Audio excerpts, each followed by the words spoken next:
Friends, welcome to ஒன்சி recipes and vlogs. இன்றைக்கி நம்மளோட சேனலில் ஒரு சுவையான ரத்த பொரியல் எப்படி செய்கிறதுன்னு பார்க்க போகிறோம். நம்ம ஊர்களில் மட்டன் எடுத்தோம் அப்படின்னா கண்டிப்பாக காலையில் பிரேக்ஃபாஸ்ட்டாக பிளட் ஃப்ரை செஞ்சு தருவாங்க. எம்டி ஸ்டொமக்கில் சாப்பிட்டோம்னா ரொம்பவே நல்லது. இந்த ரெசிபி தான் இன்றைக்கி எப்படி செய்கிறதுன்னு பார்க்க போகிறோம். இந்த ரெசிபி செய்கிறதுக்கு ஒரு ஃப்ரை பேன் எடுத்துக்கலாம். அது நல்லா ஹீட் ஆன பின்னாடி அதில் ஒரு 3 டீஸ்பூன் அளவு எண்ணெய் சேர்த்துக்கலாம். எண்ணெய் நல்லா சூடான பின்னாடி அதில் 1/2 டீஸ்பூன் கடுகு, 1/4 டீஸ்பூன் உளுந்து, 1/2 டீஸ்பூன் அளவு சோம்பு சேர்த்துக்கலாம். கடுகு, உளுந்து, சோம்பு நல்லா ஃப்ரை ஆன பின்னாடி அதில் கொஞ்சம் கருவேப்பிலை சேர்த்துக்கலாம்.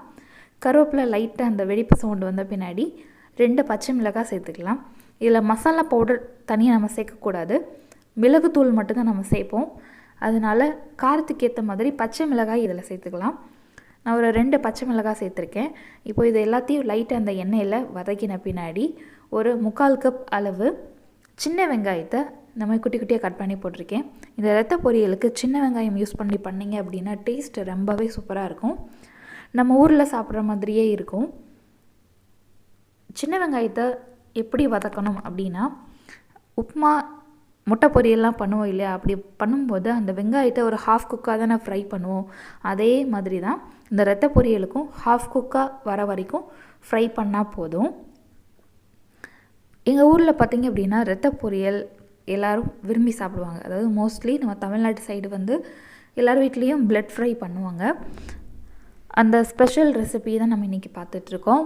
இங்கே வந்து பிளட்டு வந்து ரொம்ப யூஸ் பண்ண மாட்டாங்க. அதாவது அந்த பிளட்டை யூஸ் பண்ணி எந்த ஒரு ரெசிபியும் அவங்களுக்கு பண்ண தெரியாது. அதனால் அதை வந்து வேஸ்ட்டாக கீழே தான் விடுவாங்க. நாங்கள் ஒரு மட்டன் ஸ்டாலில் சொல்லி வச்சு ஒரு சின்ன கப் அளவு தான் கிடச்சிது. அதுவுமே சொல்லி வச்சு தான் வாங்கினோம். வாங்கி இப்போ வந்து பிளட் ஃப்ரை பண்ணிகிட்ருக்கோம். இந்த பிளட் ஃப்ரை பார்த்திங்க அப்படின்னா நம்ம ஊர்களில், அதாவது எங்கள் அம்மா எப்படி செய்வாங்க அப்படின்னா, இந்த பிளட் ஃப்ரை இதுமாதிரி நார்மலாக பண்ணிவிட்டு ஃப்ரை பண்ணிகிட்டே இருக்கும்போது அதில் ஒரு பவுடர் ஆட் பண்ணுவாங்க. அது என்னென்னா மிளகு, சீரகம், சித்தரத்தை அப்படின்னு சொல்லுவாங்க. அது கொஞ்சமாக எடுத்துக்குவாங்க. இது 3ஐயும் மிக்சியில் விட அம்மிக்கல்லில் அரைச்சோம்னா நல்லாயிருக்கும். அதனால் அம்மிக்கல்லில் வச்சு நல்லா பவுடர் பண்ணி அதில் சேர்ப்பாங்க. இங்கே வந்து சித்திரத்தை கிடைக்காதனால நான் மிளகும் சீரகம் மட்டும் ஆட் பண்ணியிருப்பேன். இந்த பிளட்டை நீங்கள் அந்த பேனில் ஆட் பண்ணுறதுக்கு முன்னாடி ஒரு பவுலில் சேர்த்து கையால் நல்லா பிசைஞ்சு அதுக்கடுத்து ஆட் பண்ணணும். நம்ம ஊரில் பிளட் வாங்கும்போது அதில் கொஞ்சம் சால்ட் போட்டிருப்பாங்க. இங்கே வந்து போட்டிருப்பாங்களா என்னென்னு தெரியல. ஏன்னா இங்கே பிளட்டை வச்சு எதுவும் ரெசிபி பண்ண மாட்டோம் அப்படின்னு சொல்கிறாங்கனால நாங்கள் இதில் கொஞ்சம் சால்ட் ஆட் பண்ணியிருக்கோம். நம்ம ஊரில் வாங்குறதா இருந்தால் உப்பு சேர்க்கக்கூடாது. ஏன்னா அதில் உப்பு போட்டிருப்பாங்கங்கிறனால உப்பு சேர்க்க மாட்டாங்க. இங்கே நாங்கள் வாங்கியிருக்கனால உப்பு கொஞ்சம் சேர்த்துருக்கோம். இப்போ அந்த பிளட்டை ஆட் பண்ணி அதோட கலர் நல்லா ப்ரௌன் கலரில் மாறணும். மாறின பின்னாடி 1 டீஸ்பூன் சீரகம், 1 டீஸ்பூன் மிளகை பவுடர் பண்ணி அதில் ஆட் பண்ணியிருப்பேன்.